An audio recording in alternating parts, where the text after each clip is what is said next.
So we're sitting here today with our friend Sarah. Steph and I are here with we're all drinking something different this time, though. That's a little bit unusual, isn't it? Yeah, it's very rare. Well, it's usually because I'm force-feeding you something so we all drink it together. That's fair. Today we got to order our own, so we all ordered our own thing.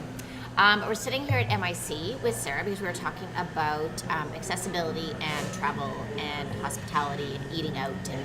And the reason we had decided to bring Sarah out is because she's had some pretty unique situations over the years, and she and I have traveled together and have learned how to navigate the world of travel when you've got some accessibility issues. So in this case, Sarah is a paraplegic in a wheelchair full time. And so we just wanted to kind of say, hey, and maybe if you can share, first of all, say hello. Hello. We will let Sarah talk once in a while. Every time Steph and I get together in a restaurant with a microphone, no one else gets a word in edgewise. Yes, I'm here too. Yeah, by the way, Steph's here too. Oh, I'm actually still wearing my microphone from earlier. Maybe I should turn that off. Anyways, so Sarah, we were hoping that we could kind of start off with some of your experiences kind of back in the day when you first got your wheelchair and had to experience life as someone who doesn't have the same mobility as others, and what it was like for you to go, say, to a restaurant or in your university days to go out clubbing with your friends. Right. You know what, back in the day, if I think back to it, a lot of the times when I went out, I always had to make sure that I had someone with me that could either carry me, lift me, move things around, sometimes speak up for me because, you know, being in a wheelchair at first, it takes you a while to learn the kinks and find your voice. That's all right. We're just having our appetizer. The mac and cheese balls showed up. So, I mean, college, it was easier because you always had big tough boys hanging out with you and coming out. But the problem is back then, if there was stairs or an accessibility issue, a lot of the managers were worried about liability. So, yeah, you had the guys with you to be able to carry you up the stairs to get into the restaurant or the bar or the club. But the managers wouldn't allow it because it's not their people. So if you fell and got hurt, they were worried about being sued. We actually experienced that a couple of years ago here, now that I think about it, when a local restaurant reopened. And they were very concerned about you being carried up the stairs and insisted we stayed downstairs. And then we carried you up the stairs and someone ended up bonking your head off of something anyways. Oh, that's right. And then we had to call 911. Or no, we took a cab. We took you to the emergency room just in case. But that's definitely a concern of a lot of people, that idea of having someone, because when we have to carry your chair up, it's not just simply someone's going to lift you and throw you over the shoulders. It's like a multi-person job to get you up and down stairs. It's a heavy chair. I even remember once, I learned the multi-person job the hard way, actually, at a pub in Toronto. They were lifting me up on stage because the stage wasn't accessible, as most stages aren't. It was karaoke night, and it was a group of us RAs that were getting together, and we always at the end of the year sing Piano Man together. It's that's nice. kind of a tradition. Yeah. Good to say the full word. I can go back. You went out with your friends. Close enough. We good? Okay. So we were in college, and we were heading to the local pub. They were doing a karaoke night, and it was tradition to end the year with singing Piano Man. So we all got up on the stage, and there was maybe 3 stairs to get up on stage. And we got up, we did our Piano Man, it was great. I felt like part of the gang, I was with everybody. And then we get down the stairs, and a gentleman decides he's going to carry me down himself. And I thought, okay, he's tough, he's strong. This shouldn't be a problem.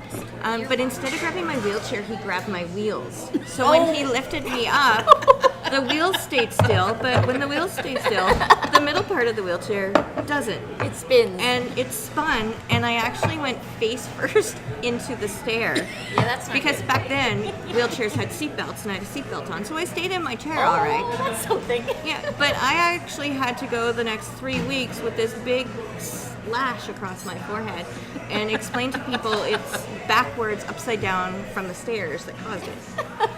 It was a hard explanation to give. But yeah, so that's when I learned the hard way that you need 2 people to lift and not the wheels.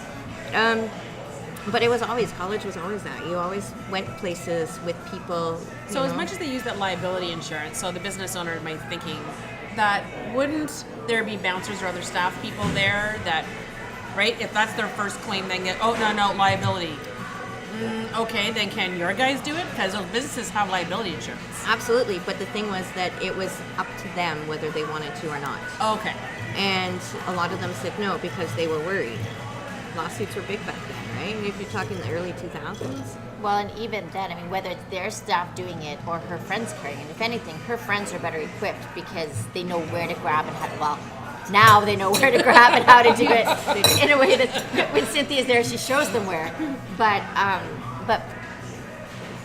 by having their own team do it, it's almost like there's more liability to it because they wouldn't even know how to grab your wheelchair. Like how many times when I've gotten help when we've traveled, and I've had to say, okay, you put your hands here and you put your hands here in order to lift you safely. So if anything, you're safer if your friends are doing it because they're more familiar with it. Absolutely. I feel more comfortable.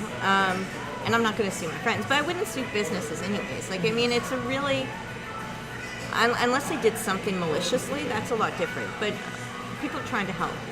But I know that attitude is not with everybody out there. So I do understand it, but at the same time, it really sucked because they had people that had the ability to lift me. I had people that had the ability to lift me.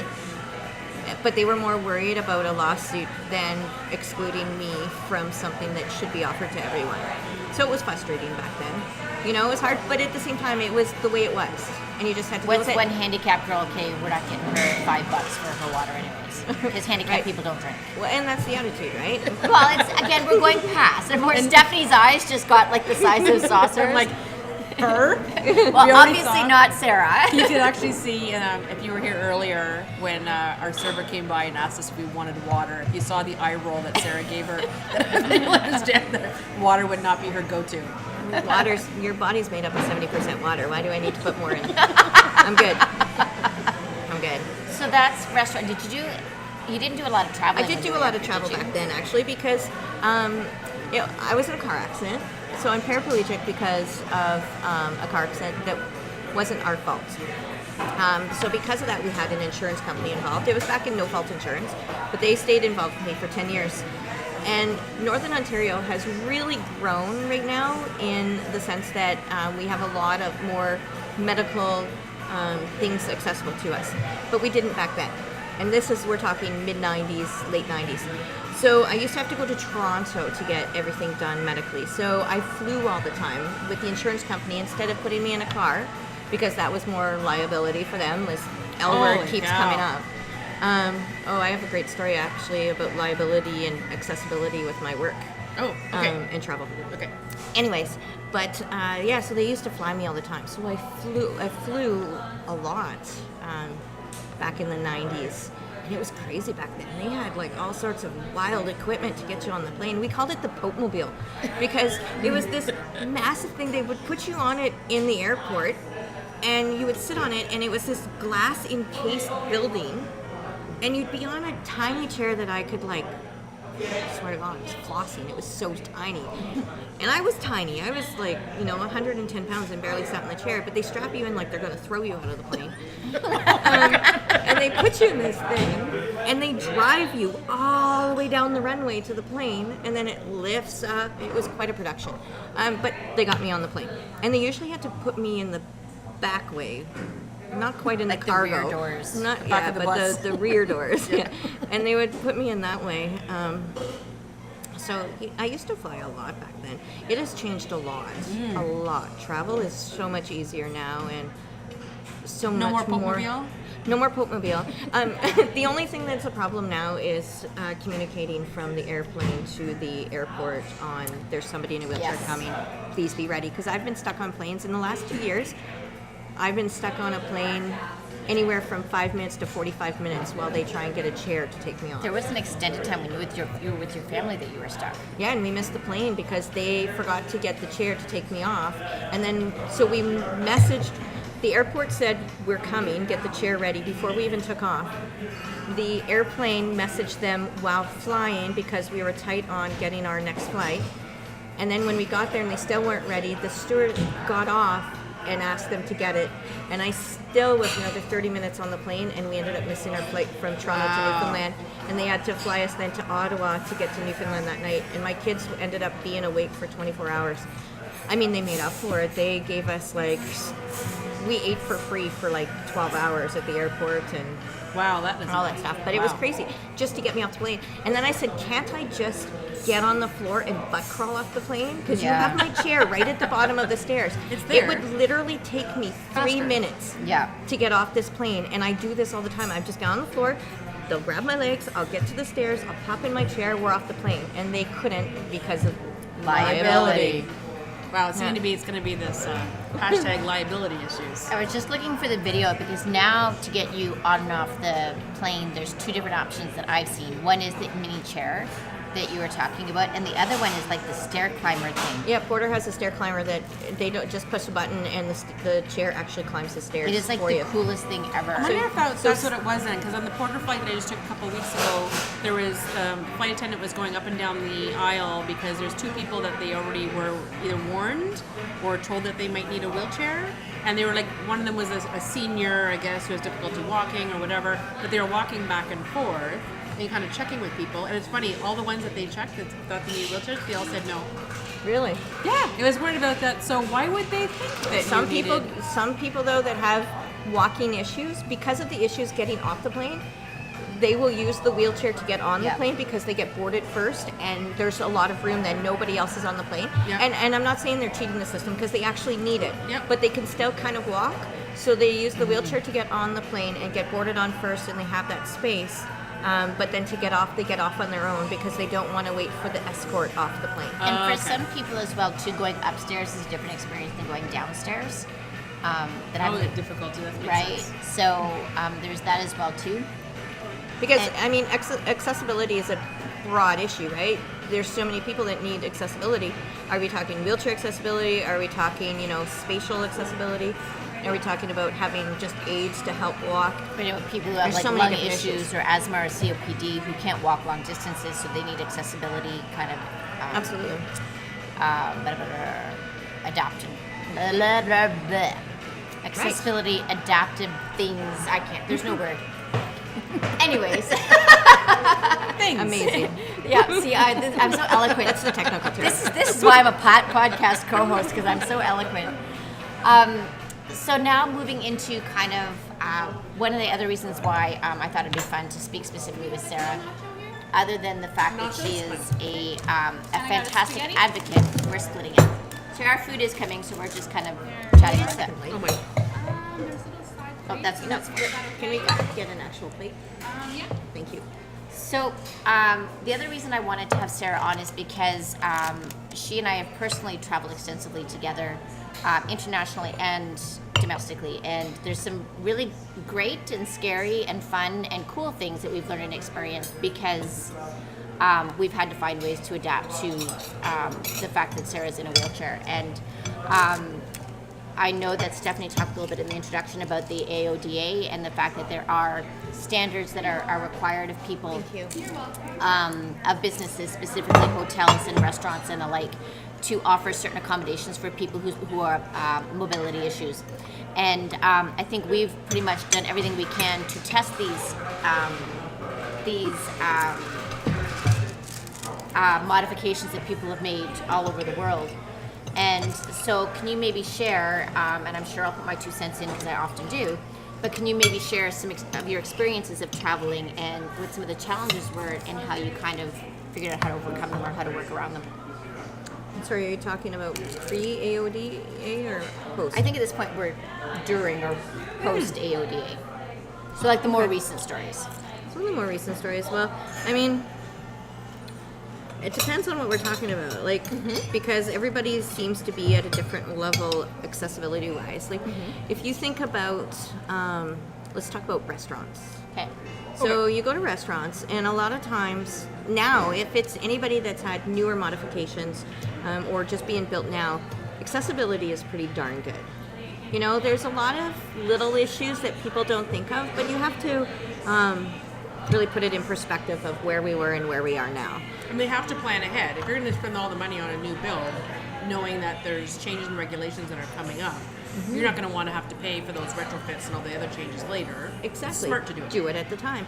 And you know what, though? The one thing that really frustrates me is that when you look at some of these buildings, because of being a person who advocates often on disability issues, and I have a lot of people in my life who also advocate as well. You sit there and you see these buildings and they're being built in these restaurants, and they're getting able-bodied people to do the accessible recommendations. Get somebody in a wheelchair in there. Yeah. Now, don't take it fully for their 100% experience, because they're not the representation of every disability in the world. Yep. But have someone come in and say, okay, this doesn't work. This. So many times, Do what through? exactly. Like, No pun intended. you'll have. Sorry, I had to Thanks, make it Dad. funny on that. That hurt. Please. But a lot of times you'll have like a washroom that's fully accessible, and you'll go in there and the toilet is right against the wall. Well, I can't stand up to pull my pants off. I have to rock back and forth. There's a freaking wall in the way. I can't pull my pants up. Okay. So We need to tell a story around that one. So Sarah and I were in Toronto. We're good. No, we're good. Everything you needed. We're good. Yeah, thank you so much. So Sarah and I were in Toronto, and it was later in the evening. It was about 11 o'clock, and we were celebrating a successful experience we've had, and walking down Queen Street, and Sarah needed to use the washroom. Now, we already know as able-bodied folks that sometimes getting into washrooms in downtown Toronto can be a challenge. we were actually at a restaurant that the washroom was in the basement. You're right. So we couldn't go to that washroom. So we're we like, had to okay, go to let's go find another one. And we even walked into a couple of chains, and even their washrooms were in the basement or up a few stairs That's or the whatever. thing. So we did find someone who said, yes, our washroom is accessible. Yes, you guys can come in. Bless them. We weren't ordering food. They just let us come in to use the washroom. And so we went into the back, and Sarah got into the door just fine to the actual washroom. But the stalls themselves, she couldn't get her wheelchair in. And now, how wide? Your wheelchair's not that wide. What are the dimensions? 27 inches. Yeah, 27 inches is From rim to not rim. that big. Uh-oh. Do you know what I mean? If you think about it, I mean, Lord knows I'm probably 27 inches across, like, normally. And, okay, that's a bit of an exaggeration. Your mouth is. Oh, did you say my mouth is? Okay, roast Cynthia Day, I'll take it. So we got in there and realized at the end of the day, this poor lady still needed to go to the washroom.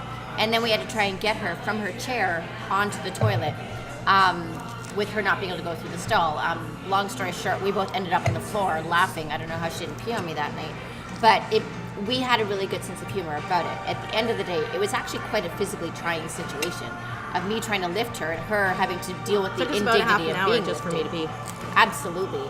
And they weren't wrong, because technically their bathroom was accessible. The code. door was wide, it had the bars, it had a bigger stall, but at the end of the day, the doorway to get into that stall was too small that her 27-inch wheelchair couldn't get in. So it's those kinds of things where it's like, and I think Sarah's a little bit more generous about it, probably because she's lived it so long and just has a lot more patience for it. But to me, it's just completely unacceptable. I gotta tell you, it reminds me once too, and I know I'm going a little back, so I apologize. That's all right. We do it all the But time. in the 90s once, we stopped traveling from Northern Ontario to down south. We stopped on the way at a mall because I had to go to the washroom. So when we went into the mall, it was not, the main bathroom was not wheelchair accessible. They said, but the grocery store in the mall just put in a fully accessible wheelchair washroom. You can use that. Excellent. So I go there and I wheel around and I wheel around and I cannot find the bathroom anywhere. And you know, sometimes grocery stores you have to go into the very back to use the washroom. So I thought maybe it's something like that. So I went to their customer service desk and I said, I hear you have a fully accessible wheelchair washroom. Where is it? She's like, oh yes, it's grand. We just spent like a lot of money on it. It's huge. It's perfect. I said, great. She's like, it's just upstairs. I said, okay. Where's your elevator? Oh, we don't have one. I'm like, excuse me? She's like, the washroom is upstairs, and you could see the wheels turning. The color And she- falling from her face. Yeah, exactly. And as she's speaking, she's understanding just what she's saying, and she's like, and she stops and she looks at me, she's like, well, it's only 10 steps. And I said, that's great, but that's like 9.5 more steps than I can do. Say, how many can you carry me? Yeah, right? I'm like, I can't go up there. And she's like, oh my gosh. She's like, I'm so sorry. She's like, it's for the other handicapped people. Oh, the other handicapped people, not you. Yeah, I know, I cringed at that, but whatever. I'm like, okay, so as long as you see, like, the issue here, I'm just like, curious to find out what other people she's talking about. the able-bodied The able-bodied able-bodied handicapped people. people. The people that can still walk. That would still That have require a full accessible bathroom. Well, apparently. You know what? I never got to see it. Chances are just at a bar. Yep. Huh? But that's where, like Stephanie had said earlier, that you don't, until you live it or experience it, or in our case, experience it secondhand because of our friend, it's not things that we have looked for. And now that Sarah and I have traveled as much as we have and had the very fun experiences we've had, it's made me hyper aware of situations where I come in and go, yeah, that is not okay. This is not wide enough, I've learned to start, I walk into spaces and go, yeah, nope, this won't work, and out we go. Exactly. And it's, and as we've noticed I've noticed in the last 24 hours, it's not necessarily too that if your bathroom's big enough and your doors open automatically that you are really truly accessible, because yesterday I was at a restaurant that the push button to open the automatic door was on top of a rock garden about 2 feet away from the actual path that you walk on or wheel on. So if I were to actually press that button, my front wheel would have fallen in the rock garden, which would have tipped me over. So I couldn't actually reach it. I would have needed a stick to reach the button to open it for me. Now, I'm fortunate enough that I can open the door on my own, but not everybody in a wheelchair is like that. Yeah. And then, a restaurant today where you go into the bathroom and they have their lounge, and a lovely, beautiful lounge area in their bathroom. So you can sit and, I don't know, Wait, there's wait a lounge to pee. area in the bathroom? Yeah. Yeah. That's You what I know, think. because Because everybody that's what likes they're to doing go with the to extra bathroom space in for the theirs. accessible bathroom. So you go in, but the lounge area is right behind the door, so I couldn't even open. I could open the door just enough to squeeze my wheelchair into the bathroom. Yeah. So it's the little things, that people don't think about. But again, we have come a long way. There are ramps now into restaurants, and restaurants that didn't have an accessible washroom often have, I've noticed that when you go into a washroom and you see that it's not accessible, to always ask if they have an accessible washroom, because often they have one to the side or somewhere else because they've built it after the fact or after someone has complained so many times or whatever. Well, So- and that's what the washroom here at MIC is. It's there's one individual washroom here, But and that's the rest of inside washrooms the are main. downstairs. Not here. Yeah, because there's washrooms downstairs. Here. Oh, is there? The main washroom. Yeah, surprise. No. The main washrooms are downstairs. But they also have, they have two up here. They have a couple stalls in this one. Yeah, they have considered two like handicap washrooms up here, and then I got full like down 13 stairs is like a full washroom. I didn't know there was any down there either. So by the way, the next time you come and there's more than 2 people here, Oh, there's Yeah. a bunch in this one. yeah, there's a bunch downstairs. That's cool. Tutti Frutti's like that as well too.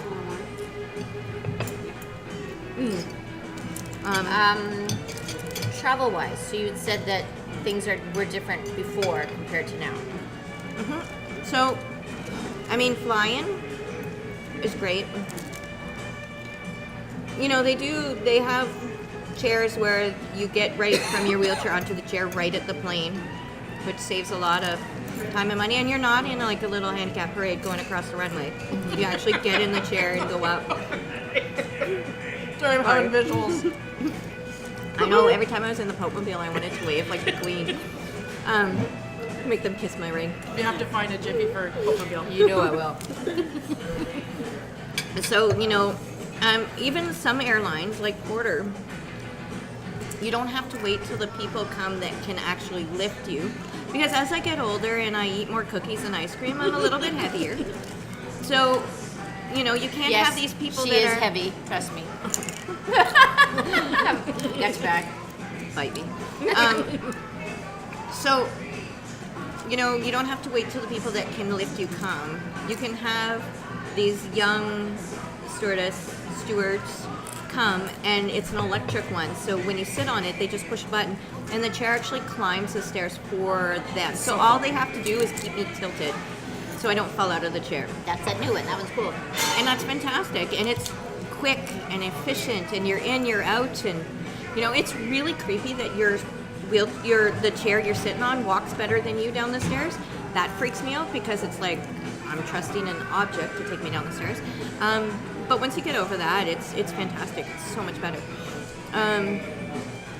They have to work on their timing, and getting me off the plane within 40 minutes. But I will that's share. coming.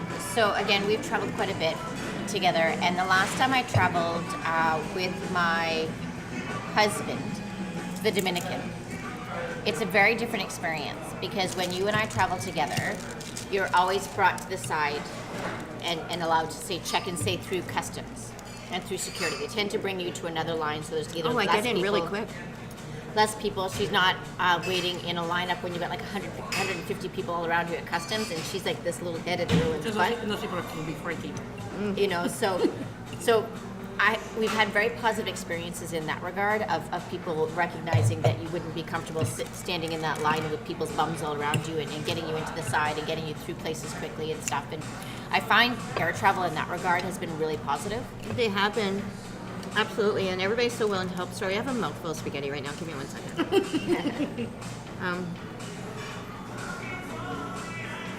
I've had one horror story, and it wasn't really the airline's fault. They were, I'll go into that in a second, but for the most part, they do. I have separate lines that I can go through because when you're in a line with like 60 people who are cranky and tired and traveling and I'm at their butt level, you know, like I can't even look them in the eye. It's hard to sit in those lines. And they recognize that. Airlines recognize that, and they pull you aside, you know, because if I go through the metal detector, it automatically goes off because of my wheelchair or my rods in my back. So they pull me aside. I get the option of having a room or doing the pat down right there. I get a lovely massage every time I go flying. So they're really respectful in that respect. I did have one issue in regards to the chair, and again, it wasn't their fault. First of all, I was flying on September 11th weekend from New York to Toronto. Not 2001, however. Not 2001, no. This was still a busy 3 weekend. years ago, so 2015. And my wheelchair was in the back of a taxi cab that had a bunch of cleaning and mechanic supplies in it. So lots of oils and gases and chemicals. So when I went through, and they always swipe your chair to make sure there's no chemicals in it, All the bells I dinged. So then they made me go through again, and I dinged a second time. So they pulled me aside. This is where they kind of went wrong. They put me on a hard chair. Thank you. And so I was not even on my wheelchair because they had to they took my wheelchair completely apart and put it through the machine piece by piece by piece. Oh my God, and then they went through my medical supplies bag. So this is like catheters and I keep a spare pair of thongs in there. So right on the table in front of me is my thongs and a whole bunch of catheters, and my bag just spread out, and I'm like, okay, this is embarrassing, but whatever, I don't care. It's thongs. If people don't know I wear underwear, then surprise, handicapped people wear underwear. So I'm sitting there on the chair, and Marie comes over. Being your wife? Because I have something. Yeah, Marie being my wife. I had something. They said, give that to who you're traveling with. So I call my wife over. I hand it to her. All of a sudden, the supervisor comes over and she's got to go through the detector again because she's close to the person who may have the bomb. So she has to go through and then get patted down. And after she's done that, she's like talking to the girl, and she's like, why is it, like, what's going on here? I know, like, this is a big deal, but why are they so protective? They said because if she dings a third time, we actually have to call the SWAT team in and the bomb squad in. Oh my She's God. like, and then you're definitely not making your flight home. So I just sat on my little hard chair and watched as my wheelchair went by piece by piece. Like, they had it in like 6 pieces. Ended up being okay, and we made our flight. And the actual flight attendant, I got on early, and he came to me with a coffee cup, and he's like, here, you need this. And I'm like, oh, I can't have coffee. He's like, that's not coffee, sweetheart. He gave me red wine. Nice. It was amazing. But again, for the most part, though, they're really, really good. Yeah. And they're very helpful. Lots of times, because I smoke, I will, on a layover, I'll go outside and come back. And so I'm coming back by myself, and they help me with my backpack if I need it. I usually have to take my laptop apart, all that stuff. They're fantastic. They really have, and they're kind about it. They don't make you feel, they don't condescend you, but they also don't make you feel like you are stressing them out or adding to their day. Yeah. Okay, so that's training. That's sensitivity training 101. Like, my God, businesses need to do that everywhere. So basically, we're saying the airlines and airport staff are doing it right. Correct, and that's what I was going to say. Is that as an industry, it seems to be that's fairly positive, and it's partly from the corporate culture and the training that they're getting. Yeah. Because we just did, last week's episode was all about hotel and airport security. So we were talking about the airports, so too bad I didn't have that story because that was actually kind of funny. But Stacey also had a similar story where she had things we were talking about how to hide your underwear when you're going through. So you're not the only one. But Oh, thank goodness. but it was. I mean, they're common things, but it's nice to hear that they are almost accustomed to it. Yeah. To the point where it's not a big deal where they have Yeah. to go in kind of like, okay, what do I do now? What do I do now? Like it's something that's easy for them. Yeah. So if it's easy for the people at the airlines and the airports, why is Why it is other it so businesses and industries having a difficult time? And that's the thing. And you know what? I mean, putting it all out there, part of it comes on our part as well. Yeah. And by our, I mean the person with a disability. You know, yes, it's been crap for years, and yes, you may have dealt with a whole bunch of things, but if you go in guns a-blazing, people are human. At the Yeah. end of the day, it doesn't matter how professional they are, they're still human. You So will if you go in attract more flies with honey. Exactly. And if you go in expecting a fight, and if you have someone that's kind of on the edge or just learning their sensitivity training, you don't know their background. You don't know if they've come from a town that's never seen a disabled person before in their life, or, you know, maybe they've had a bad experience with someone. You don't know that. So if you go in guns a-blazing, you may just not get the experience that you're asking for. And I don't want to put it all on the disabled person, No. but you do have a bit of responsibility in there, right? And that's why I always try and go in with an open mind and wait till they mess up before I bounce on them. Well, and the reality is, the same way I said that your friends know how to carry your chair better than a random bouncer at a bar. You are the one who knows best what works and what you need in order for you to have a successful and safe experience. And it's like anything else. I mean, I've got a child who's got some behavioral and mental health and intellectual disabilities. I know that when we go into a situation, I need to explain to whoever is caring for her or around that I need to explain certain things to them so they understand. And Small I mean, disclaimers. It's the same thing for yourself, and that's where I think we've said earlier that you're quite a good advocate for yourself because A, you're well spoken, B, you're a pleasant person to be around, and quite frankly, most of the time, no, had to put it in there. But That was for the big mouth comment. exactly. Hey, that's twice now. That means I got But one we're in my not keeping pocket. score or anything because it's a friendly, I'm keeping score. friendly dinner with girlfriends surrounding a microphone. It's okay, I'm bad at math No, anyways. I'm already gone. Oh yeah. But because you are a good advocate for yourself and that you do come in there with this is what I need and this is how I want to cooperate with you to get where we need to go. And that has made a huge difference for you, and I think your experiences in travel. And I mean, if I use another example of when we were overseas, we were in England and Scotland for 8 days. And we traveled from London up to Inverness and back down to Edinburgh. And it was definitely a daunting trip to say the least because traveling to a different country where neither of us had been before, we didn't know, all we knew is that there were lots of really cute little inns and pubs that she probably wouldn't be able to get into. And so there was a lot of planning that we had to do and a lot of questions that we had to ask and a lot of, when I was putting together the itinerary, I contacted every castle that we wanted to visit and I reached out and found, I think it was Holiday Inn Select is what we stayed in across the country. Oh, good. Just because they were they? Because they seemed to be, when I went on all the They websites. hit the status quo on every hotel. Wow. Yeah, so they basically, we knew that it was going to be the same experience in every hotel because the Holiday Inn Select, honest to God, in Scotland and England looks exactly the same as the Holiday Inn Select here in Canada. Wow. There were a The, few, brand the management. outside looks different. The inside looks there the were same. a few that were, like there was that one with the weird 2 twin beds in the weird corner, that was a Holiday Inn Select, that was a bit of a weird one, but the bulk of them were pretty much what we expect to see here in Canada. And in reviewing the websites and in checking the reviews, they all had the same kind of status quo. So I went, you know what, we know that this chain seems to be good across the board, this is where we're going to stay across the board. And it worked out really well, because like I said, we only had one that wasn't really as successful as we had hoped, but they were very good to us in trying to work it out. We had one that we ended up staying in, it was either a stop that we couldn't find a Holiday Inn Select, was that the one that was in Inverness at the Earl? Yeah. And it was the only one that was not a chain, and there were a bit of challenges in finding the right space for us. Oh, it was a beautiful hotel, but It was a beautiful hotel. couldn't pee. And the guy at the door was fantastically supportive. Be an issue, sorry. It was a bit of an issue. We ended up 3 different rooms till we found one that we fit in comfortably that you oh, could get that was into the bed. Earl. That was at the Earl. But you just did still have to go to the washroom downstairs in the lobby. Yeah.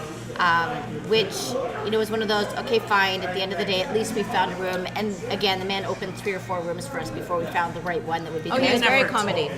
Yeah, and that was, And I again, think, didn't make us feel bad about it, and didn't make it feel like it was the end of the world for him. no. And that was perfect. It's like, let's just find a solution. The funny part is, though, is that the reason why we had to find hotels, we actually rented a van that you could sleep inside. So the back, it was a wicked camper. That was the camper I showed you earlier. So Did I we show could it to you? drive, Yeah. and then the back turned into a bed. So we thought, this is fantastic. But then as soon We're as we got it, idiots. we realized, okay, once we put the bed down, that's great. But with our luggage, there's no place for my wheelchair. So my wheelchair would have had to stay outside every night. And I'm like, I can't get my wheelchair stolen in England and Scotland because Then what? then she'd have to piggyback me across God's green earth. Like, it would have been insane. It was pretty funny. That would have been Yeah. a great reality show, though. So then it was the last minute, okay, we need to book a few more hotels. And so we stuck with the Holiday Inn Select and it worked. But even when we went into the castles, we only had one that you really couldn't get into that you were like, and it was like one that I really wanted to see. So you're like, you know what, screw this. I'm tired Yeah, of but- dealing with cobblestones. I'm going to wait in the car. You go to the castle. And that's the thing, right? You don't try and modify Yeah. a castle from the early 1900s. or Early, before, like, 1300s. And the cobblestone and all. No, you want it. I want to experience all the hardships of that castle. And then I just got really tired because I'm out of shape. So after like 4 or 5 castles, I'm like, you know what? You go. Have It was fun. the Princess Bride Castle when you got to use the servant's my bathroom. Yeah, because the only Help yourself to these chips, guys. I'm freaking cold. I'm the only so one. full. The only bathroom that was accessible was the old servant's bathroom from when it was actually a castle. I have a For picture the somewhere. peons. It was amazing. It was on top of like this rock, and I could barely come It hell was and like- high water. I was getting on that toilet because I was peeing where all the princesses and princes. It was like a Northern Ontario outhouse in a castle, is really what it was. Oh, it was amazing, and they had to move like 1,400 things for me It to was like a even get it. storage closet. Yeah, amazing. But you know what? Talking about hotels now, my biggest frustration, I'll reiterate this because it's like such a frustration right Yep. now. So since the, what is it, the AODA AODA. came through, and fantastic kudos on them for having that because you know what? It's a good first step. It's an Yes. amazing first step, and it's forced so many businesses to come up to par. But the problem is that now par is acceptable and what people stop People at. think it's Nobody good strives enough. to go better. So they're waiting until the next level of standards or something because That's my only guess. Yeah. Because now you only have to be a certain level. So, okay, so here's the thing. When I go away, I like to go away. I want to be, I'm spending my money. yep. I want to be pampered. I want to feel like I'm away. I don't want to feel like I'm a mama. I want to enjoy myself. I want to eat really amazing food. I want to have a great sleep. Even if I'm with my kids and still have to be a mama, I want to go away. I want to get away from everyday life. So I like a high-end hotels because I get a nice meal. I get a beautiful hotel. It smells good. Lots of them come with spas. Yep. But now, That was the other side of the sorry. van. But now because they have the standard, all these high-end hotels, and I'm talking 4 and 5-star hotels, they only meet that requirement. So the requirement in the AODA is that you have to just provide a 1-bed accessible room. Yes. That's it. So me, if I'm traveling with a friend, that's great because you know what? Whatever, I'm good with snuggling with my buddies. So I will go and I will And hang we out. have snuggled. We have snuggled. So I say like, I don't know. I kind of like sleeping alone. I'm not sure I snuggle with me, Steph. Well, maybe. Maybe. We'll see. Tequila. Yeah, there you go. I pass out quick and I don't move from the waist I don't down. move. I don't move at all. We'd be 2 bumps on a log. We There don't you move go. Anywhere. Awesome. Perfect snugglers. Just say you don't move, From the waist down. Oh, I move like hell from the waist up. just so we're clear. When I wake Yeah, up 'cause and I she's don't move. snuggled around me. Meaning I will not kick you. Yeah, you won't. I hope you're the only one that can say they found a picture of me on the toilet. Well, that's a good way to hit record again. I've had an argument with the hotel where they were like, well, we've met the minimum requirements. And I said, that's great. Congratulations. But not But me. yeah, but that's not fair because for me as a disabled person, I have one option at your hotel. Whereas an able-bodied person has 3-4 options. They can have a 1-bedroom, they can have a 2-bedroom, they can have 2 doubles, they can have 2 queens. They can have a king and they can have a pull-out couch. I get a king bed. And you're charging me the exact same as what you're charging everybody else for those options. How is that fair? I have one standard price. I take it or I leave it. And that's it. And that's where it's unfair. So don't tell me that you've met the minimum requirements because I really don't give a rat's ass. They've met It the does nothing requirements for for me. a solo. So I can't sue Accessible you, great. traveler. But I won't. Yeah, but I Right? won't recommend you. I won't want to go to your hotel. I won't you. want to stay there. I won't spend all my money there. And when I go traveling, I like to spend money. I don't go traveling to do the cheap way. All right, she's coming on the next trip. Sorry. We're Right? doing a road show. Well, I think that Sarah needs to come along on our camping trip. Oh, that would be cool. Right? Yeah. They're making me camp. Did you know that they're making me tent this summer? I thought. Like in a tent. In a tent. I thought I'm gonna go in to the a like a group campground. camping. I thought we'd go to a provincial park, like group camping.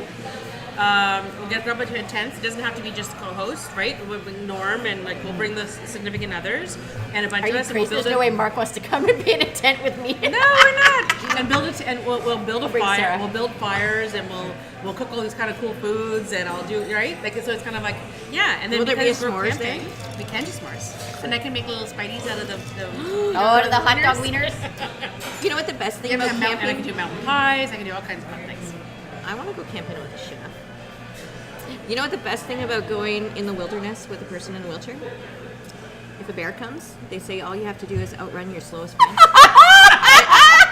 In the woods, I am your slowest friend. Are you kidding me? You would You make us girls are haul all your safe. butt out of there. Okay, so this is a great promo for that episode, whatever it goes. But I thought because of the group camping thing, it's one of those things like it's open spaces and they have. Can we have a yurt? No. No, she said we have to sleep in a tent. I wanted a bed. The whole thing is because if I have anything that's like above ground or anything that's too cushy, she will never stay in that tent. And Stacy also does not like sleeping in a tent. See, I slept in a tent once in my life, and I made my wife buy this blow-up bed for it that was on like 3-foot That's fine. stage. And I said, and we It have was that. amazing. Yeah, so you can have a blow up bed inside. Anyways, we'll suit you. It'll be fine. You You know just what? need If something to there's fall into. If we have to feed her more alcohol, we'll do that. if there's yummy food and drink, It's if Stephanie's that's all there, we do there'll is be we yummy do, food. we do food and drink. That's all we do. I'm in. Okay. Okay, so back to travel. Yes. Do we want to talk? I mean, we could tell stories for the next 3 hours because we've got those. Well, because I'm that thinking many, about like so I should really we like that kinda, hotel move on thing. to- So the hotel thing has to do for me. I know that I'm sure hotel owners or the corporations themselves are thinking, "Oh my God!" Especially because a lot of them are chains. Yeah. So the cost for them to renovate all their rooms is probably like they can't just do one for the same reason that you booked all the Holiday Inn Express. Well, that's the thing I will because share. they kept it's with its branding, it's their franchise. They have to do them the same for all of them. So if they have different changes, they have to do. And I understand but again, I love the answer. So I don't like to complain without a Yeah. possible solution. So here's a solution: take your shit out of your rooms. Yeah. Very Right. much. So Absolutely. if your doorway works both in the bathroom and then the doorway, the entranceway to come in, you don't need go through the whole room. And if it's one of those things, I guarantee how many dressers do you need? Seriously. First of all, dressers. You need a TV stand. If the desk is an issue, I'm sure the desk Okay. isn't needed. we always need, people in wheelchairs always need, though, something to put our suitcase on that's not the ground. So Correct. keep So they have that, those folding keep things a that dresser, they tend to put. and we're good. No, but they have the luggage racks. The luggage Yeah, things. those are perfect. Yes, and they're portable. They hide in the closet. They can put 4 of them in there. You can each have your own one. But if, But you know- if they have a desk that the TV sits on, that you can roll up under to actually eat or whatever if you're in a chair, Yeah. and a few drawers in it, you've got one piece of furniture that Yep. does all the things you need to do. You're good. So maybe having a flexible layout, right? So I like to have I only have one usable spare room in my house because my husband has taken over the other one For his closet. for his closet. But that one has become I haven't quite done it yet, but I've always wanted to have a flexible space Yeah. where it can be an office, it can be a spare room, it can be whatever. And then that's one of those things that maybe in those who are designing hotel rooms or other accommodations, inns, B&Bs, that kind of thing, can start thinking about flexible spaces where things have locked wheels, they can roll them out. Right? Well, I mean, we've certainly moved Murphy dressers beds. and armoires and Oh, stuff Murphy in the beds. past. But the other side of it, it's sometimes it's the room, but a lot of times it's the washroom. And that's where I think the real expense comes into play. I can't even tell you how many times I've been to a hotel and the washroom's not accessible. 90% of the time it's because of the door. It's like pocket doors. No, There's pocket been- doors, yeah, but also But okay, sometimes and I this can't is- get in the bathroom because of And the door. before I say this next part with the door, it's actually quite simple for me, and it's so frustrating. So I have so many recommendations on people who are disabled wanting to go. But if I'm talking just to businesses right now, and my recommendation for them, 2 words: be kind. Just understand, listen to the person. And you know what? There's so many hotels I go to, and I can't go into the bathroom, and all they do is take the door off. I was just going to say, I remember them Take the door off. specifically in one of our hotels. And then all of taking a the door sudden, I can get in. Okay, I don't have privacy. Whatever. Oh my god, that's like 2 seconds. Yeah. 2 seconds. But so many companies will like, well, we might scratch the paint. Oh. No, Yeah. again, you know what that is? That's the L word. It's the L word. Yeah. But, and I'm sitting there, like, be kind. What would it be like if you, as a business owner, went to a hotel as an able-bodied person and could not go to the washroom? Because people don't put themselves in that spot because they've never had to deal with that. Yeah. And all I had to do, like, imagine the opposite room. Me as a disabled person, all I had to do was remove a door and you can go to the washroom. Yeah. Would you not be insulted if I was worried about a paint chip and not worried about your bladder or your comfort or It's what true. while you're staying in my business? Your basic human right to exclude Exactly. your whatever. And you I'm need to paying the exact same amount as everyone else who can step into that bathroom and walk there and go pee. So why would you not give me the consideration, the kindness, and the respect to at least A, listen to me, and B, remove the damn door? Yeah. That's simple. Remove it. It's true. And I've had a lot of hotels that not only remove the door, but put up a little curtain. Yep. As well. Oh, that's nice. See, that's It what I is. meant by having a little kindness, showing a little consideration, having some flexibility.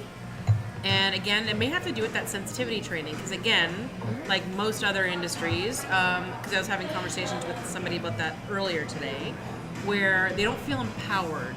If the staff do not feel empowered that they can make those decisions, they don't want to make a decision without checking with somebody first. Because and, they're oh my worried God. about their job, their livelihood. Correct. So, and I understand that, but so as in management or as a business owner, you need to empower your employees for these kind of situations. If you don't have time to go through all this entire sensitivity training, like they talk Then about make yourself bias trainings in the accessible news right now. to them. Correct. It's a matter of, yes, you either can, if it's emergency, you would contact me at, or it give them the empowerment Empower for them something to like think that. outside with, the box. I'm gonna take the initiative, and I'm gonna go ahead and authorize maintenance to come up and remove the door off the hinges. Yeah. I mean, I can take doors off a hinge, right? Yeah. But it's one of those things that there are a lot of people, unfortunately, depending what kind of business they're in or jobs or their job experience, they're like, oh yeah, no, I gotta check with somebody, I can't, Yeah. right? They can't go past that. When you're managing out of a book, in that is in the policy manual. What do you do next? Well, we can't do it because it's not in the policy That's manual. where But sensitivity training it comes has to in, do right? with And the it's true. AODA. But the AODA Act. So I'm going to bring it back into this AODA thing, because that was one of the things that's cool, and I didn't have a chance to work on it, partly because I closed the catering part of my business. I really Yeah. don't have employees, and I don't have Yeah. that kind of a business anymore. But one of the things that was taught in that was talking about creating a policy manual, what to include in it, different situations, that kind of thing. And it really got me thinking, and I got to the point where I wish they had more samples and test runs. So I actually called the Chamber of Commerce, who put on the thing, and I just said, do you have you must have one for like the Chamber of Commerce.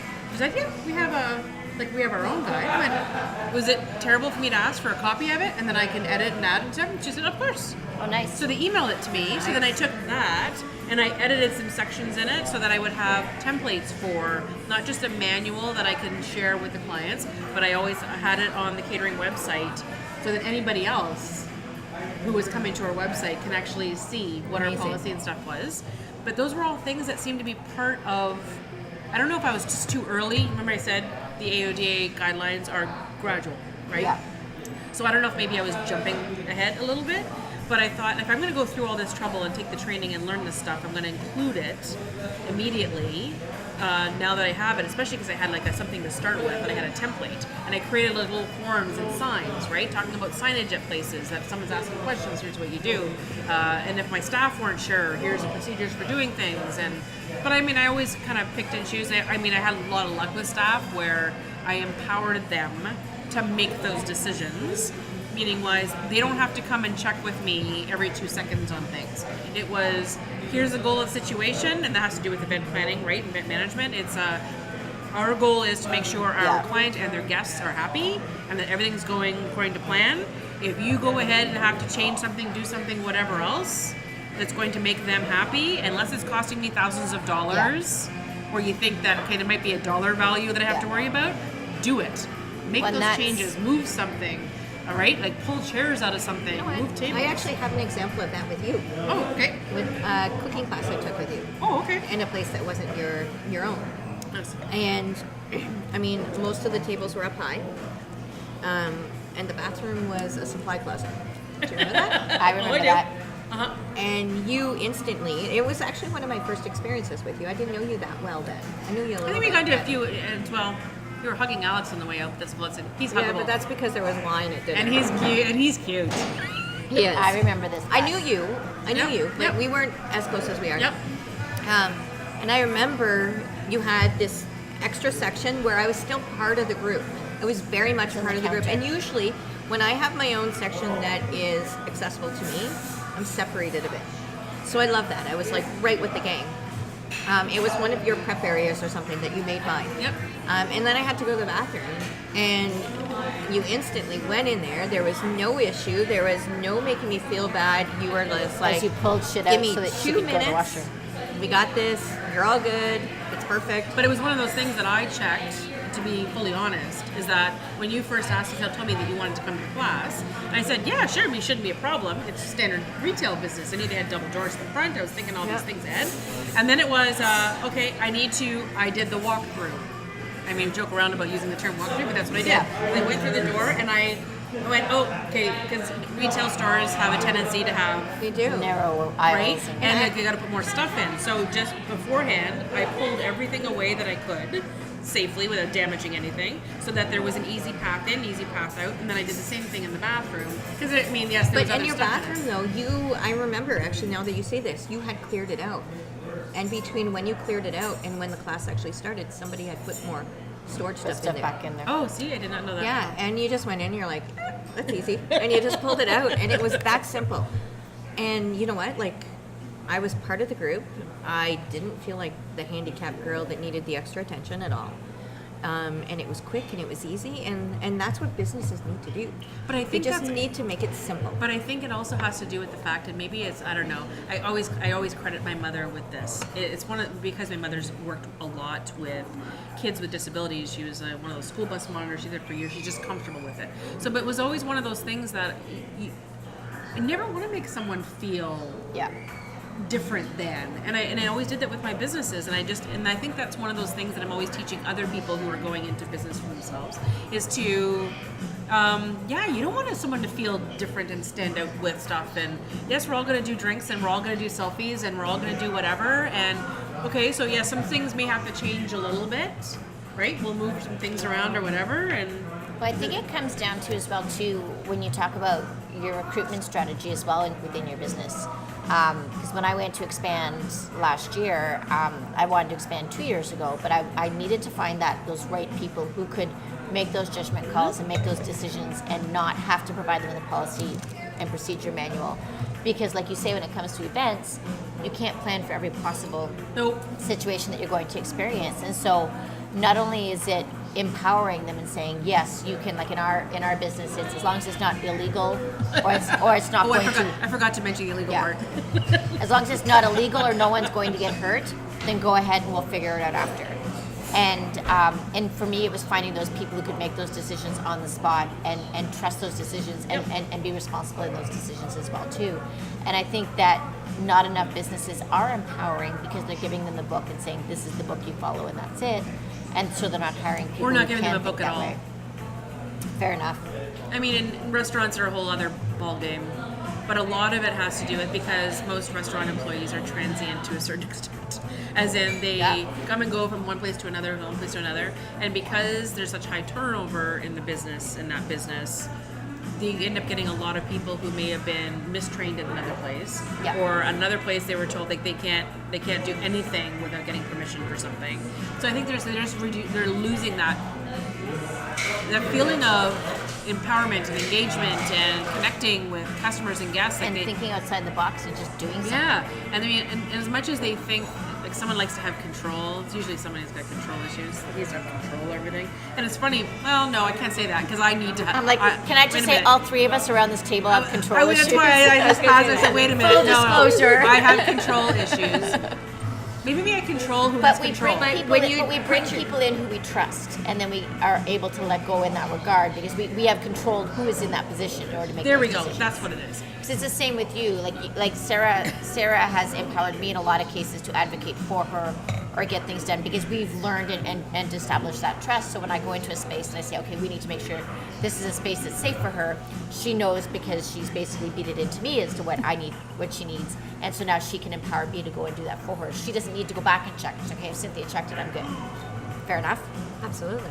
And so it's that idea that we recognize we have these control issues, so it's important that we find those people who can.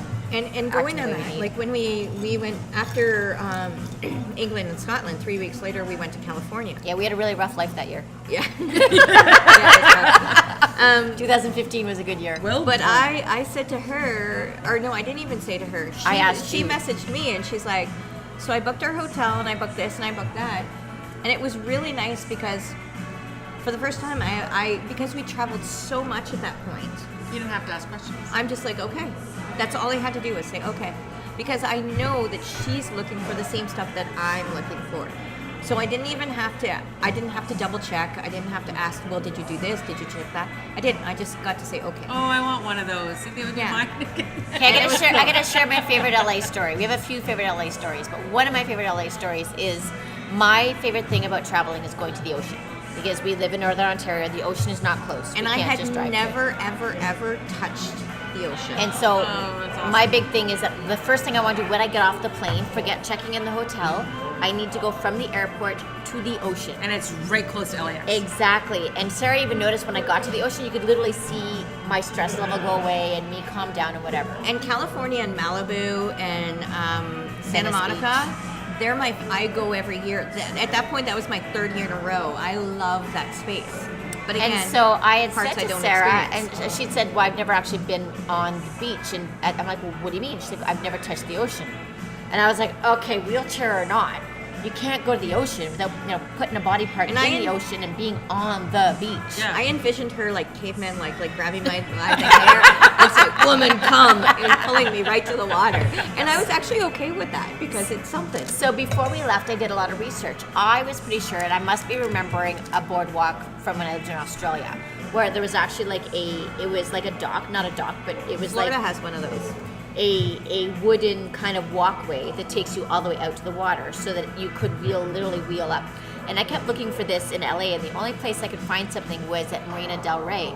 So not really at the ocean side, it was more in the marina side. More to get people on boats. Exactly. And I was like, this isn't good enough. We got to get her to the ocean. And lo and behold, the city of Los Angeles has available, not for rent, for borrowing, these free motorized, they're like trikes, really. It's like a little dune buggy, but it was three-wheeler. So we'll have to post a picture of this. I This had is one the funniest scary thing moment. ever. So anyway, so we get there, literally all I had to do is hand over my driver's license, and they gave us this electric charge trike that she got on. Well, the funniest thing ever was watching Sarah go like a crazy person on this dune buggy through the sand. When you go on the sand, okay, so you walk on sand. You don't get to feel the bumps. In my wheelchair, all I do is sink. In this thing, oh my God, it was like on a dirt bike. I was like bouncing the entire way. Do you know how long it's been since I bounced in anything? Like seriously, my You were hair pulling was going donuts? up and down. I was doing, sand was flying. But we But did the have one cool scary part, moment. the cool part was that Sarah did actually get to put Well, her I went hand into in the the ocean. ocean. She took it right up to the edge of the ocean, and that was really cool. And so for a minute, I went there, and I remember this. We went into the water, and okay, so this is the coolest thing. You always see these friends hanging out and walking through the water and kind of joking around and goofing and playing and whatever, or talking about past lives or past loves that have been gone and forgotten, and having these deep hearted conversations. And you know, I've always seen it in pictures, but there I am, one of my bestest friends, hanging out in the ocean, and both of our toes are in it. And I'm like, okay, this is cool. And at that moment, I'm like, okay, this is good enough. And I remember you said, no, it's not. It's not good enough. Nope. Touch the water.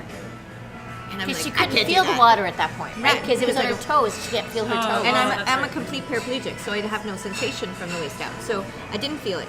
And she's like, touch the water. And so I said, okay. So I reached down and touched it, and it was just like cold and foamy and Yep. crazy. And I'm like, okay, I gotta touch that again. And then I had to touch it with my eyes closed so you can really feel it. And it was the best experience, and it was an experience I never thought I would have. And then I got really wild, and I got too excited, and I went a little far, and then the tide tried to take me, she was and then gonna I'm float hitting away. reverse, and it won't reverse, and we're like, oh my god, and she starts freaking Okay, out. so they didn't send instructions with that little dune They buggy. did. There were no instructions. The hippies, like the hippies that were like smoking weed while they were handing this over, just said, "Here you go, ladies, have fun." That's so LA. But the reason why I wanted to share that story is because it's really easy. I don't know if it's the right word or not to say. This is not enabled for me. This is not accessible for me. This is not something I can do because I have mobility issues, handicap, whatever the word is that you want to use for it. There is a way. You just gotta ask, and you just gotta look. And that's it's not the big always thing. easy to find. You have to ask. Yeah. That's it. And you know, if I can give any advice to anybody out there who's disabled, just ask. Because a lot of times things are not right in front of you. Just ask. And you know what? Yes, there's 90 people out there that are not doing it right, or not doing the extra and above and beyond. Sorry, not doing it right. There's a lot of people doing it right, but doing the extra and above and beyond. But then there's 10 people who are, and you just got to seek them out. And it takes a little bit of time. And yes, it would be lovely if they were everywhere with big flashing signs so you didn't have to work. But so you work a little bit. The experiences are amazing, and there's people out there that are willing to take you that extra place. Did you see that post that I had with the new amusement park? Yeah. Is that not cool? That The is entire cool. amusement park is designed specifically for people. With mobility issues. Yeah. And no, even beyond that, like it's just like the sensory stuff. They have extra helpers. It's like it's a kind of a cool. Like you need to be on a roller coaster though, really. I've been on one. All I can think is it's another place for Sarah to vomit. And I know, just don't know if we I need was just this. thinking about that. I'm thinking of Sarah Tequila roller coaster. I saw Bad, Pinterest. bad. I've been on 2 amusement rides since my accident. One of them I almost fell off of the pirate ship that swings back and forth. I actually almost went over the pole, but my friend caught me, and that's kind of a bad story. But my second one was the not the ghoster coaster, the wooden That's coaster terrifying. The Great Oh, Canadian Mindbuster. that's the great The Canadian Mindbuster. Yeah. That's terrifying. So my I was favorite one. so afraid. Oh, no. Because, you No. have to experience this from my level. I don't feel anything from the waist down. So when you're rolling, I No. don't feel the vibration. No. When you're rolling on a roller coaster, I'm like a floating head. I'm just whipping through the air. So it's really freaky because the last time I was on the roller coaster, I could feel my ass. This time I couldn't. So all I know is I'm being whipped through the air. What's in the middle of the Mindbuster? A big black tunnel. I thought I passed out. So we're there, and I'm with my friend. I'm like, I passed out.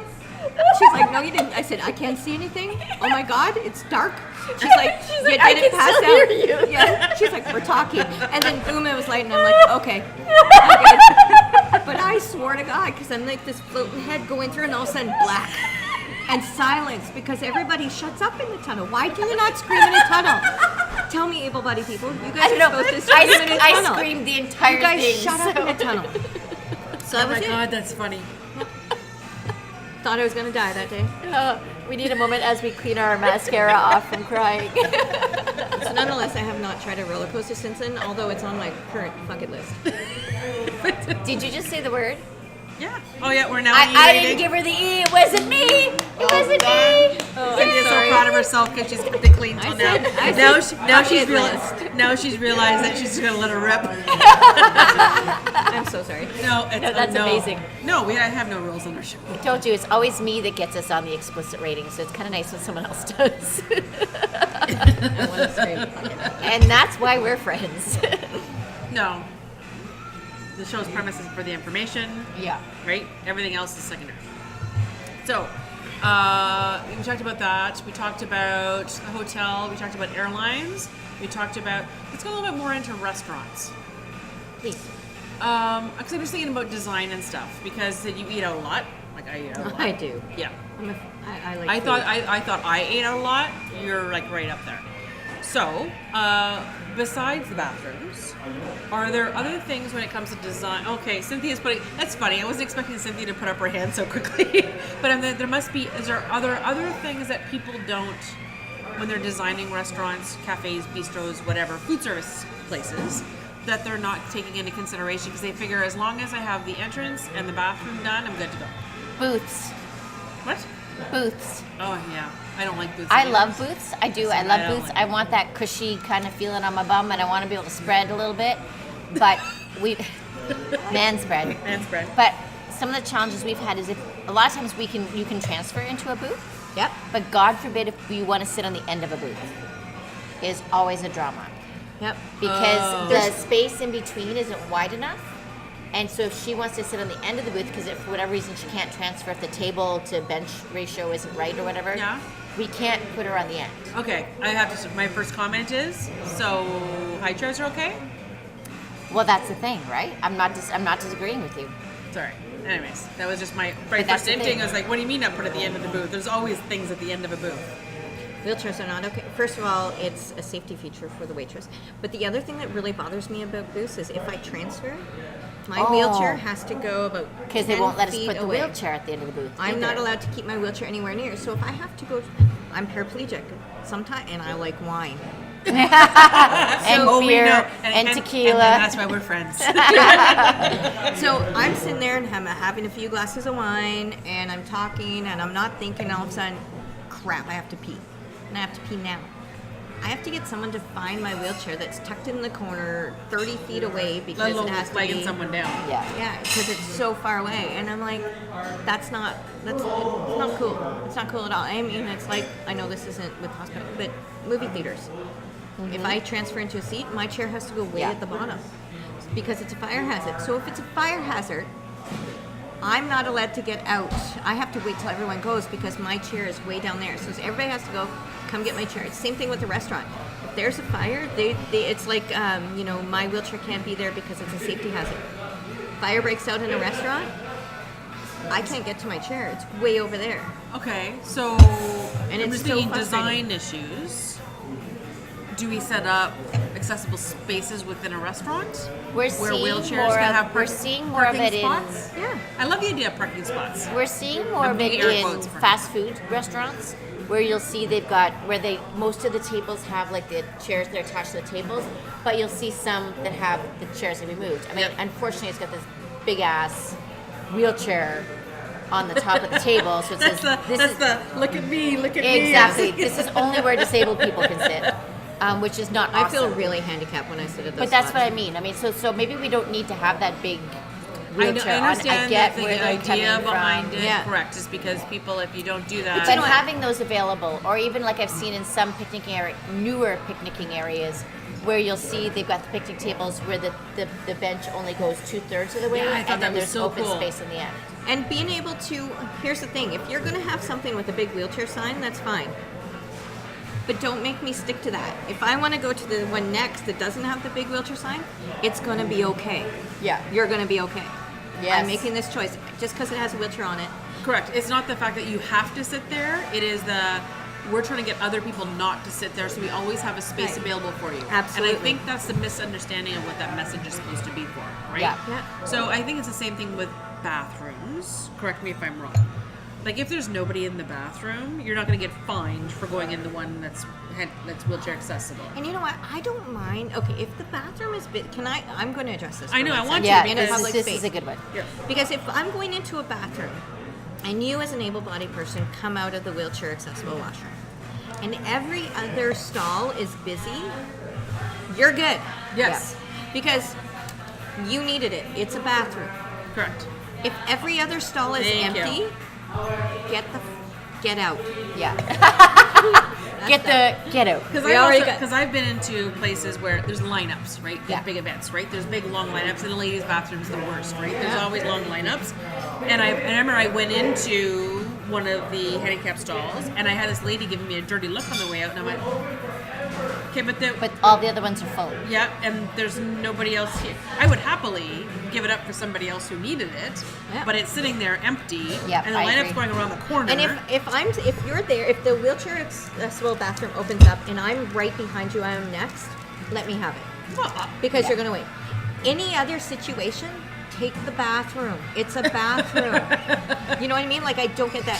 What I don't like, because they treat it like a handicap spot, parking they spot. do. Yeah. And that's what it is. Because it has that symbol, Yeah. they've been trained and it's been beaten in us. Don't for, use it. Do not use it. You're not allowed to use it. You can't park there. You Are can't you park sure? there. You get insurance.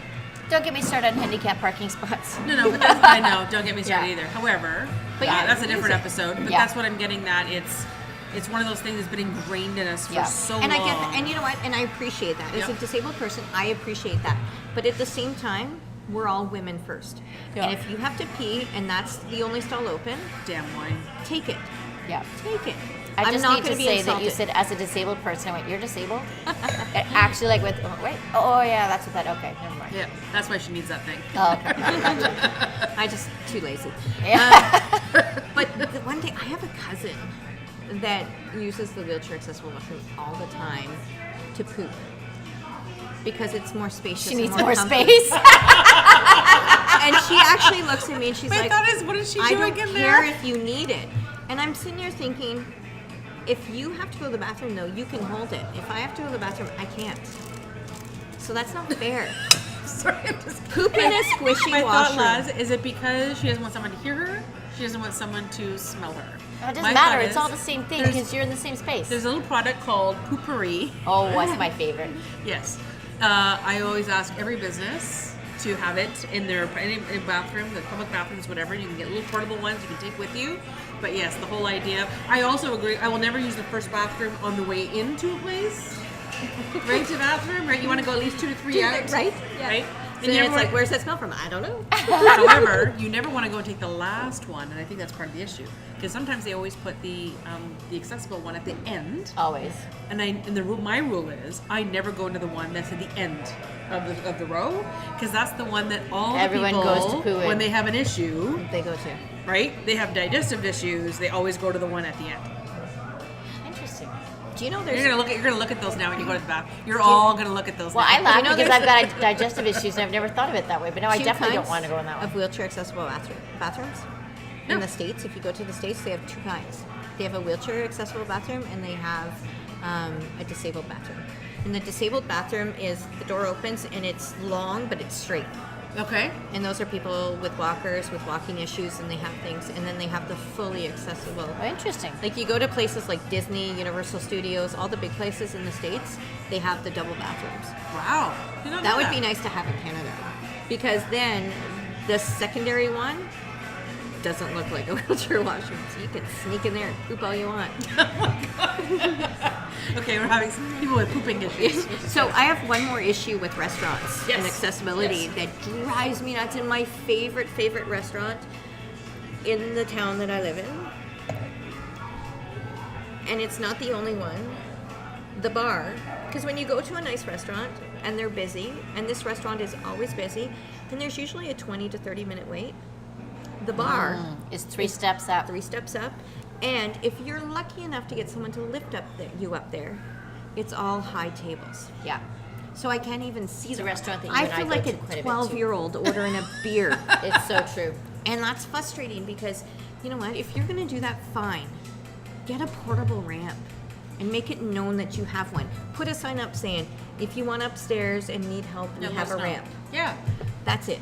And it And could maybe be have made out of one table plywood. that's not. And one have 6 table feet that's tall. not correct, or maybe a booth or something that you can sit at the end of that doesn't have a table right behind it. Or my other thought is maybe like some bars sometimes have like Have a a server server space area that's lower. right? That's lower because they need to put trays and stuff down. So if it's one of those things that you know that you can pull up to that server area, so yes, it's they always have a sign. Right, servers only. We ignore or it when we're whatever. with Sarah. No, but what I'm getting at is that Yeah. it also has the symbol on it. Yeah. Then you'll know that at least Then you can it's go up to fine. the bar there. Yeah. Yeah. Absolutely. And you know what? Even another thing, one actually situation that happened about 3 months ago is my son is in hockey. And we went for like the whole team went out. And God bless the coach, he didn't realize at the time that he didn't think about one of the moms was in a wheelchair. And that's fine. I'm actually okay with that because he doesn't think of me as a person in a wheelchair. He thinks about Correct. me as Yeah. every other mom. But at the same time, I want to like smack him upside the head and say like, duh, come on. Dude. So he not only were we down 3 stairs in the restaurant, but the tables that we were set up were all high tables with the Yeah. high chairs. So we were down 3 stairs and then high table. And on an average day, and with the people that I were with, I could be carried down the stairs and then lifted up on the chair. But that particular weekend, it was just after some medical procedures were done, and I couldn't be lifted up. So the staff, bless their heart, brought a table down. But so the you have your own entire kids' family table? were up Yeah. high, and I had this little table at the end. I'm sorry, I shouldn't be laughing. No, it's awful. I'm And then having she had her own, visual. her own kitty my table in the God. corner. I was like the little handicapped girl at the kiddie table, And the kids were at the big table. and that was enough. But then the staff said to me, well, at least you're with everyone. What? That's what bothered me. This is awful enough. This is setting me apart enough. And at this point, I can kind of laugh about and be like, Yeah. Well, see, I was laughing, but now I'm not. look at me. No. But when the staff said, well, at least you're with everybody, like it's a good thing. Oh, thank you so much for letting me play with the normal people today. Yeah, I'm like, and that's the thing. That was so condescending. I'm like, you are making me feel proud that you somewhat included me with everyone else. Don't put that on me. No, you No. feel good that you somehow fixed the mess up. They feel good that they did the bare minimum. Right. Right. And if she wouldn't have said that, it would have been okay. But it was that little saying. And I think that's my message for business owners is being okay with the minimum is not okay. Yeah. No. So If she would have said to me, I'm sorry that you're down here while everyone was up here. This is all I can do right now. Is it okay? Completely different story. Because then it's on me and I would have said, yes, it's okay, or no, it's not. And if it's not, then I leave. And if it is, then I stay. and my other thought is But- that everyone else is at low tables. But anyways, Yeah. that's it. Yeah. So I know where you're gonna go with this next, but I guess my thought is that okay, so we figured out all the things that are wrong. There are going to be changes going forward. So everyone in Ontario, all businesses are going to have to hit different levels or different check marks or different benchmarks, all up until they hit 2025, when everyone has to be completely standard. I'm using the air quotes again, standard as compared to what the government's requiring. So, but now, because the whole idea of business is to welcome more customers, right? So, what can businesses in the travel, tourism, hospitality industries, what can they do now, today?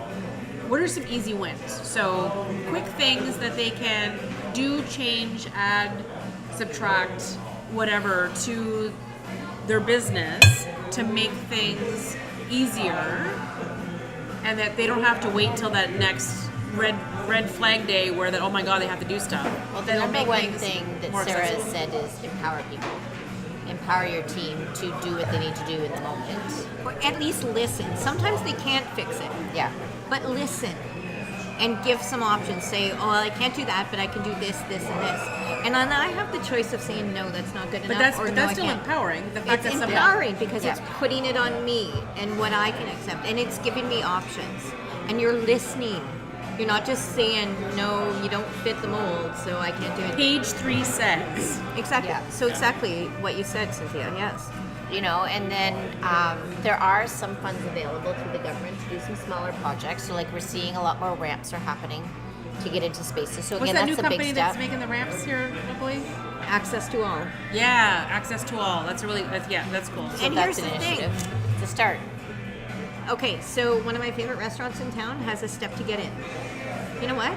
They have this tiny little plywood piece of ramp that's got a little bit of those sticky things on it, so if people are walking, pushing Yep. a wheelchair up, they're not going to slide in the winter. Yeah. I swear to God, it must have cost them like $20 to make. Yeah. I can get in the restaurant. And they, as soon as they see me or know I'm coming, they come out and put it down without question. Yeah. If I come in without it, because I can pop up a step, they're like, oh my God, you should have told us you were coming. We would have, little things like that, $20. And we have a number of and quite frankly, independently owned and operated restaurants here that have ramps. Sometimes it takes a bit for them to go and dig it out from under the snow. But they do. They come and they get the ramp out and they get it in places so we can get in. That's the first step. It's not That is. everything, but Well, it's a and step. you know what? The establishment you're talking about, I remember I went in there once and they were supposed to put the ramp. I asked them, I said, can you put the ramp down so I can get to the dining area? And they said, no, we're only allowed to put the ramp down if it's a large group. What? I said, excuse me? Oh, yeah. Am I not fat enough for you? Like, what? She's like, no, it needs to be 20 or plus more people for us to put the ramp down. That's the most ridiculous thing I've ever heard. And I said, but I need to get to the dining area. And she wouldn't do it. I had to like complain hardcore. They ended up lifting me up. I put it on social media with people know people, right? Within 20 minutes, I had an apology from the head bartender. I never got an apology from the manager. He's like, our policy is our policy. That's ridiculous. Which really pissed me off. No, but I still went did back there. Did you ask the question? What is their policy that they only put the ramp down if it's a big group? Because the ramp is actually for their cart to carry food and not for people in wheelchairs. You know what that This is? is the Buddha. That is the magic L word again, Liability. right? So it has to do with. So we put a ramp up so that we can get service for the Yeah. larger groups, but the ramp is maybe not to code for something that's going to hold somebody in a I wheelchair. can't imagine because it's the longest ramp It for is. 3 It's so stairs. long for it's 3 like stairs. a 15-foot ramp. Oh, and not to mention. So the grade is perfect. Yes, and not to mention the fact that I've seen some food carts and delivery stuff that are That- going through yeah. there. It'll be heavier than most people Absolutely. in wheelchairs, so please. Well, here's But the I other gotta thing. tell you now, I go in there and I say, "Can I have the ramp down?" They're And like, they jump. "Absolutely." You're damn right. And I've watched them because Last time they dug forever. it out of ice. They dug it out of ice and snow to put it down. Yeah. And But 5 here's minutes, the that's max. crazy thing. When you're redesigning, when you're opening a new space, when you're, Looking to buy space? just put a freaking ramp in instead of stairs. Problem solved. Show me a server who would rather walk up a slow graded ramp than have to trip on 3 stairs. Yeah, just change it. I mean, it seems like Well, I common have sense, to say but that it just really that is. because I was looking for space not that long ago. Yeah, go ahead. We're editing out. No, we're editing out. No, we can talk forever. Okay, so do you want this pack? No. What about the mac and That's cheese very balls? sweet. Your mac and You cheese should take balls, those you home, take though. those home. Are those mine? Yeah. Yeah, you said you wanted them to start. I did. You did say that. I didn't think they were mine. But I can Oh, leave yeah. it if you're still picking away. Oh, I'm so full. It's ridiculous. I'm Yeah? full of wine. Yeah. I'll take them to go if that's No cool. dessert on here either? No, I'm having wine for dessert. Are you okay for drinks? Do you need another glass of wine? I'm good right now. Ask me in about 10 minutes. No problem. Okay. I'll be around. Me and my partner Sam. Thank you. Thank you. So what was I just talking about? Oh, because when I was looking for spaces, right? Remember I was looking at a couple places Yeah. that kind of popped up. I have to admit, it was one of the first things on my brain was I want to look to buy a space that's going to suit the purposes that I need, but I also know what's coming when it comes to what the requirements are. And I needed to know that, okay, either it's ground level or there's a way to get up to the next floor. I don't want to have a place with a lot of stairs. I want to make sure that if... Sarah's going to do a walk around. Yeah. She's going to do my walk around. But it was one of those things that it was in my mind when I'm looking for space. And I think it has to do, and this is going to be me putting my shout out to all the commercial building owners out there, that when you're pricing things for other businesses coming in, take into the fact that just because you decided that it's time for you to retire and you want to sell your business, keep in mind that as much as, yes, you can go and add in how much money you are making at this particular business or whatever, and so you're trying to projecting to give yourself a dollar value, the future business owner, the future space owner is also going to be having to add additional costs to do the retrofits to get that place up and ready to go. So there is additional cost to that. So they need to, yeah, and the same thing with leasing costs, right? Like, keep in mind the fact that if you're going to be leasing it to somebody, that you better be prepared. Like, I don't want to go and sign a 3 to 4 year lease, 3 to 5 year lease, and then 2 years from now, all of a sudden you're telling me like, okay, we're gonna have to shut the business down for 6 months because we got to go and do this, do all the things to be right. compliant. So keep those kind of things in mind in the discussions. And if you're looking for space on your own for rent or lease, keep in mind that these things are going to be mandatory. Changes are going to be happening. So take a look at the place and how easily it is going to fix, and then check with either the person you're buying from or someone you're leasing from about what their plans are and how it may affect your business going forward. Yeah. Right? And parking. It's not even just getting into the other building. It's a parking issue. Is there enough parking? Are you going to have enough parking? You can also add in a handicap parking spot near the front door. And don't put the wheelchair parking spot right in front of the ramp, because as soon as I park my car, I can't go up the ramp. Yeah. So That happens often. But and if I can add one more thing for business owners, if to put it personal to them. Yep. Every disabled person was able-bodied until they weren't. And what we call able-bodied people are tabs. You're temporarily able-bodied. Shit happens, and you're going to end up. So imagine this. You are running your business. You are the manager. You are the end-all, the be-all, the one that keeps it together. And it's your legacy for what you're going to leave behind to your family, to your friends, and everything. And tomorrow you end up in a wheelchair, and your business is not accessible. How are you going to function? How are you going to come into this business and still be able to run it? Because just because your legs don't work doesn't mean your mouth doesn't work. It doesn't even mean your brain don't work. You're going to be fine. Yes. And you're going to still be able to run your business. How are you going to do that in a business that's all stairs, has no accessibility, and you're now even temporarily in a wheelchair because you broke your legs or heaven forbid And something you can't happened? go to the bathroom when you're at work. Yeah. So think about that. You know what? Like, honestly, I was able-bodied, and then the next day I wasn't able-bodied. It's not something that happened gradual. It was crazy Blink of an circumstance eye. that happened, and boom, my whole life changed. I'm not magical. I'm not a unicorn. I'm not, the first person that happened to. It happens. It happens so much out there. So what are you going to do? If you don't want to put it on other people, think about yourself. What are you going to do tomorrow if you end up in a wheelchair and you can't run your business because it's not accessible? And I think that's an easy thing. Well, if you talk about easy wins, that would probably be one of the easier ones where you could say, so walk through every square foot of your business. Look how the services are provided. Look where the services are provided. Look what type of products that you're selling, where the products are located, and who's serving those products or services.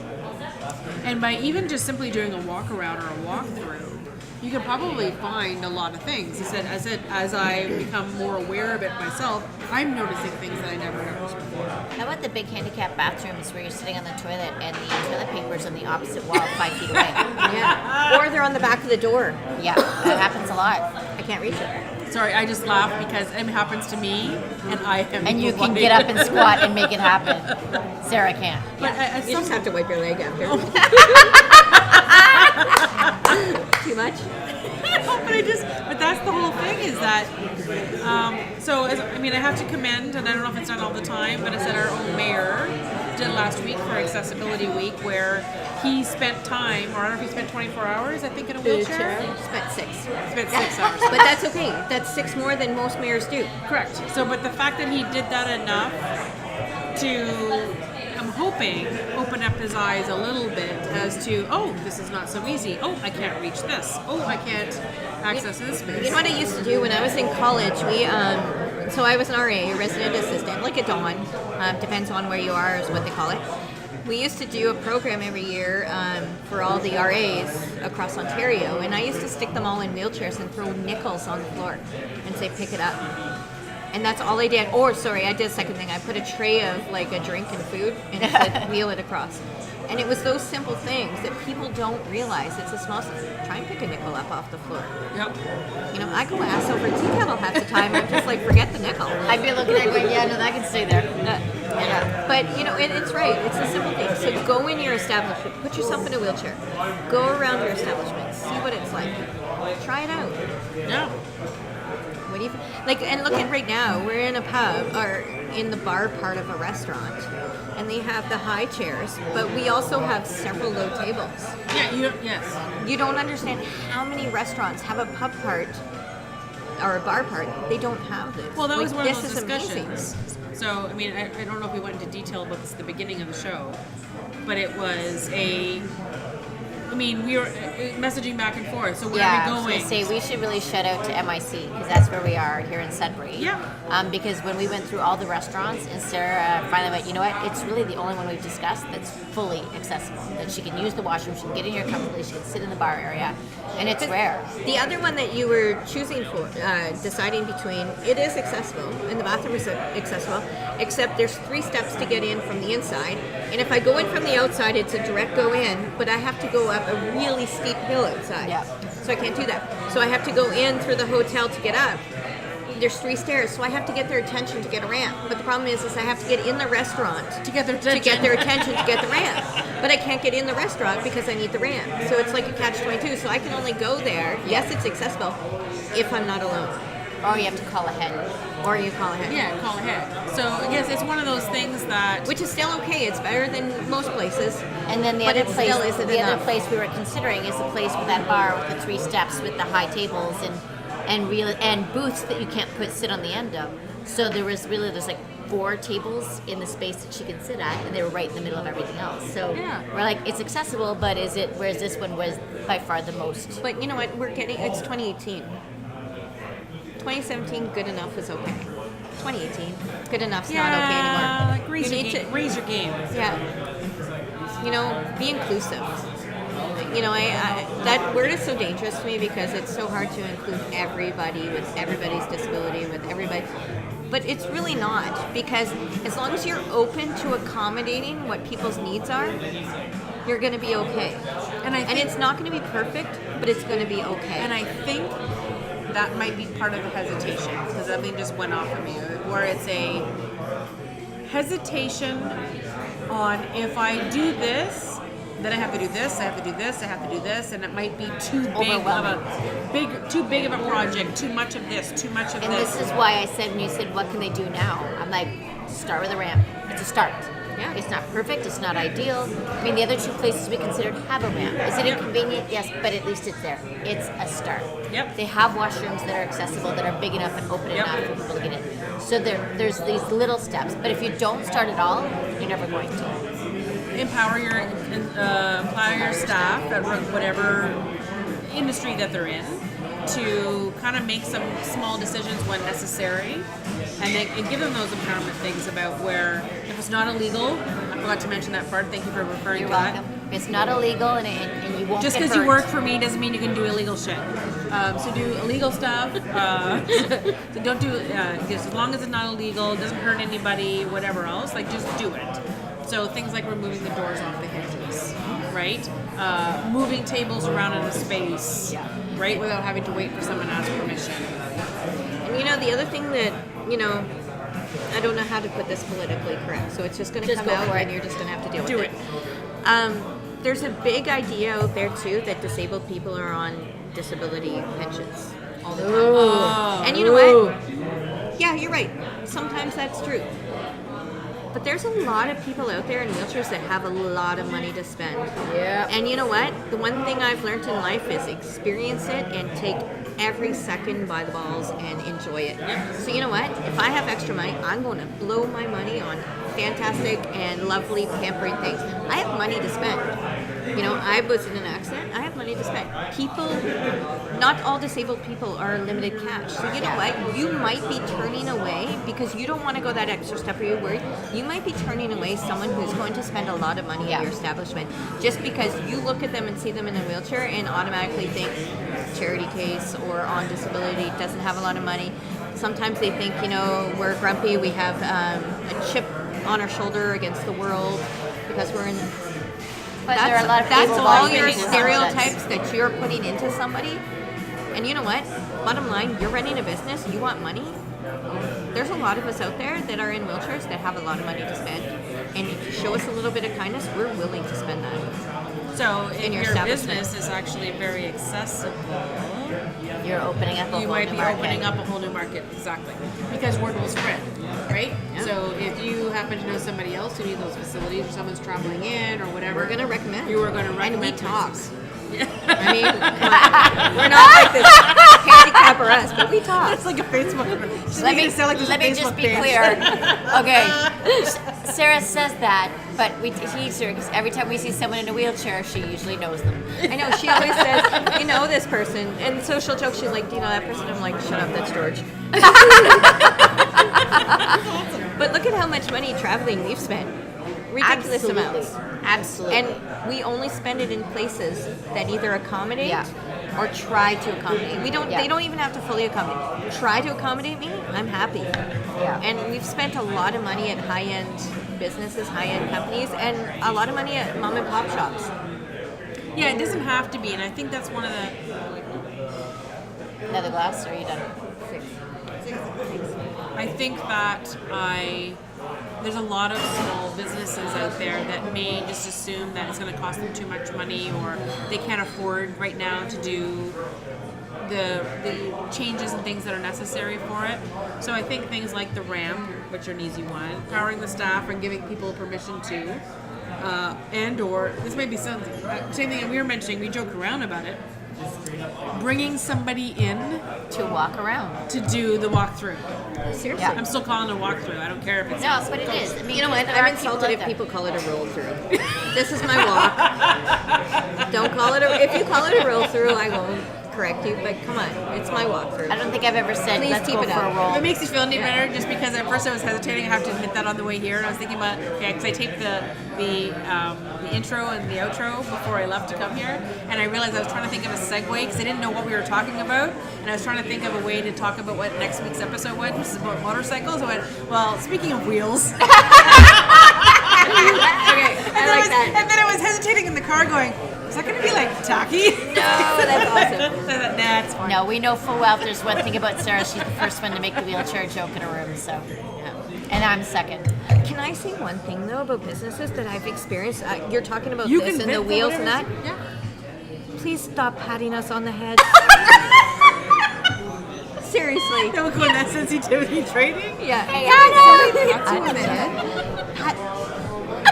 I have never touched. I have never. So I'm patting touched- Steph on the I head have as I say never. this. I have never touched your A head lot in of my people life. pat her I head. know I So many touched your head. people. It is Pat me on the so head. funny. Really? Unless Every you're like time it happens, grandpa I'm dying. or a gay man, don't pat me on the head.